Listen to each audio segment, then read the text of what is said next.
Welcome back to another episode of the Bear Trap on the Boomer Bust channel, a Bears podcast by a Bears fan. I'm your host, Terry, and today it is busy season for me, but I had to find some time to come and talk about the big news. I know I'm late, but like I said, it's busy season. So the Bears did it. The other shoe dropped.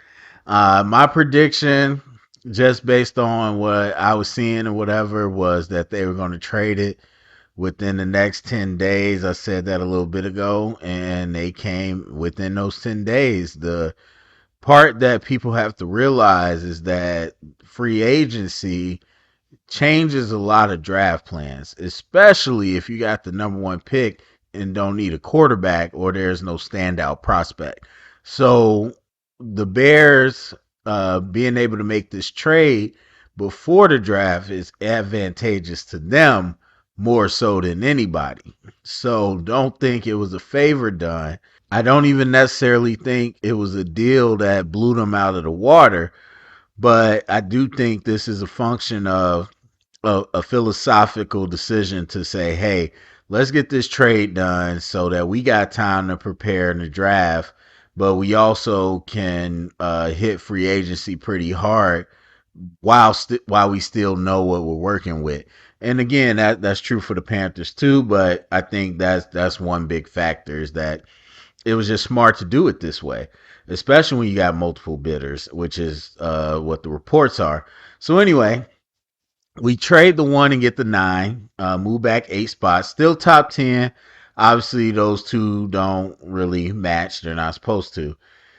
Then we get a second round pick, which is at the bottom of the second round, but still a second round pick, which gives you a lot of leverage, especially already having a second round pick. Then we get a first round pick that is for next year, and then we got a second round pick the year after that. So in this draft, we move back 8 spots and we get a late second round pick. That's pretty much what we're looking at as far as draft capital.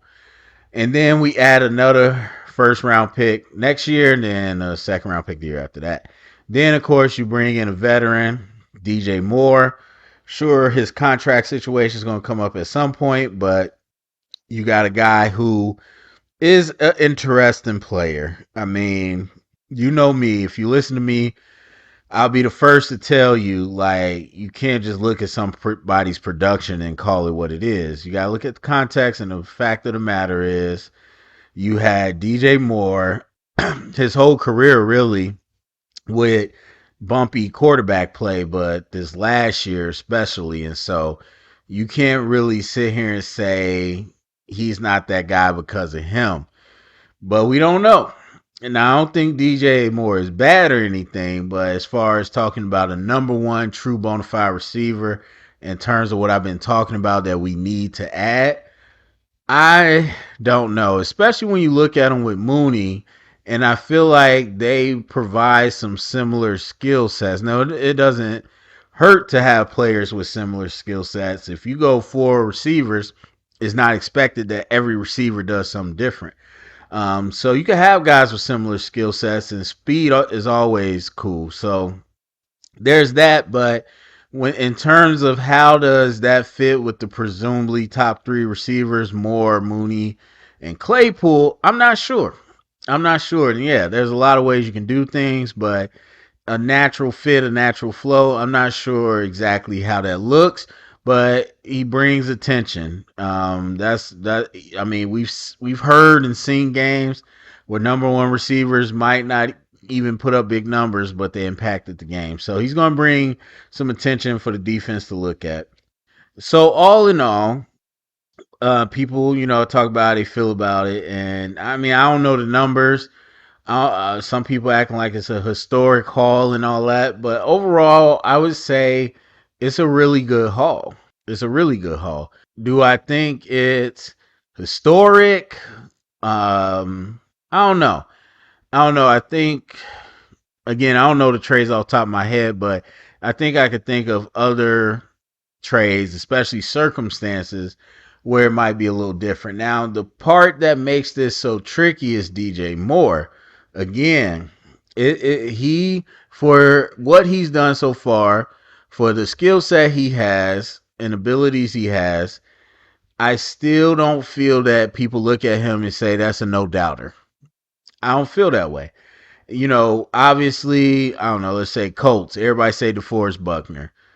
Um, I don't know if that would happen, of course, but still, yeah, no doubter. We know what that is. If we traded with, well, Texans not a good because they don't have a lot of talent, but whoever you trade with somebody, you get such. That's a no doubter. I don't feel like DJ Moore is a no doubter, so I don't think that solidifies this as like over the top. Like if let's just say instead of DJ Moore, we got I'm gonna just go up top. Let's just say Jamar Chase. So that's a no doubter, but I don't think we got Jamar Chase. And again, no disrespect to Moore, but we gotta see how he can fit into what we want to do, and we gotta see how his consistency is when he's getting all those opportunities. So either way, you got Moore. So that is really going to, I think, shift the conversation in perspective or hindsight. But on top of that, we get a second round pick, and it's not a high. I mean, again, second round pick, so you do things, but it's not like a high quality second round pick. And so you look at that. Okay, they gave you a second round pick, so you do got an extra second round pick. You got to take that, but I don't think it's the same as face value than when you look into it and kind of think about it. So then we get the first rounder next year, and we don't know what they're going to do this year, but the first rounder next year I think was kind of standard. And then you get a second rounder after that. So if it was the first and second round the same year, that'll make me a little more excited. But, again, in the context, I said it's a really good haul, but I'm just saying there's definitely higher hauls. The biggest, I think, elephant in the room is that a lot of teams got multiple first round picks. And obviously, a lot of articles and everybody, that was their first thing. Colts, Lions. They're going to give us both first round picks and all that. So my thought is yes, obviously, you want two cracks at the first round. But with the Panthers, you stay in the top 10. I said before, I don't think there's a scenario, where the Colts only move up 3 and then also give up the other first round pick plus all this other stuff people were saying. No. So you look at our compensation, you look at some of the compensation people were talking about with all these Colts trades, they are nowhere near close. So there's that part. But still, the philosophy, I guess, comes in. If you get 2 later round picks, would you rather have that or 1 top 10 pick? And so again, for even though the Panthers move up 8 spots, we still stay in the top 10. And so that is what you got to debate versus okay, we got we move back 8 spots, so that's we already in the negative. Then we get a really late second round pick that's close to the third round. And, again, some people might shake that out as cool, especially with the idea that we already have or the Ravens second round pick. But for me, it's kind of And so, yeah, I mean, overall, you got a lot of ammo that you want. Never gonna knock it. Like I said, it's a very good haul, but do I think it's as great as some people saying? No, honestly, I don't. I don't. And so the number 9 pick, which I said in community, this gives us the opportunity to really get a premium player still. Yes, we can still trade back and try to get those multiple first round picks. So we're in a good spot. We're in a good spot to see. For me personally, I hope Paris Johnson lasts that long. I don't think he will, but that would be nice. But there's a number of people. and I might be able to wrap up. I should be able to wrap up by the draft and kind of give you an overarching idea. But for the most part, I've been documenting my thoughts, and I just think there is no like top tier no brainer pick, which would be Bryce Young if he was bigger, but he's not. And then the other quarterbacks got question marks.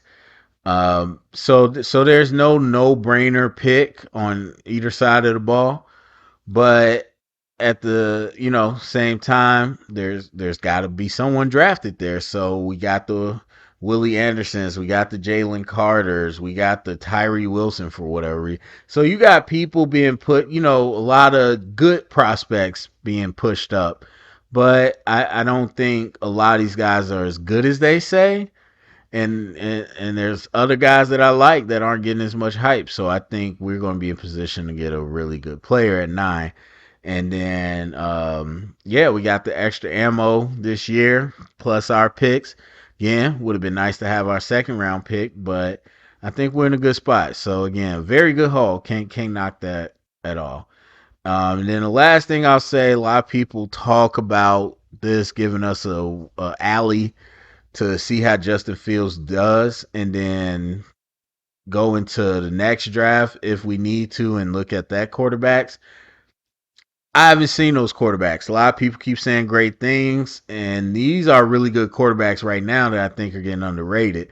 So to say that, there's 3 locks in next year's draft, I have to see, especially because I watched Caleb Williams, and I think he's got a lot of problems. So if people think he's the best, I don't know how I'm gonna feel about the other ones. But again, I don't know them. I won't know them till next year, so I can't really speak on that. But those are my thoughts. Go to the comment section, let me know how you feel. Share it around, get conversation started. Thumbs up, subscribe, and remember, stay up and bear down.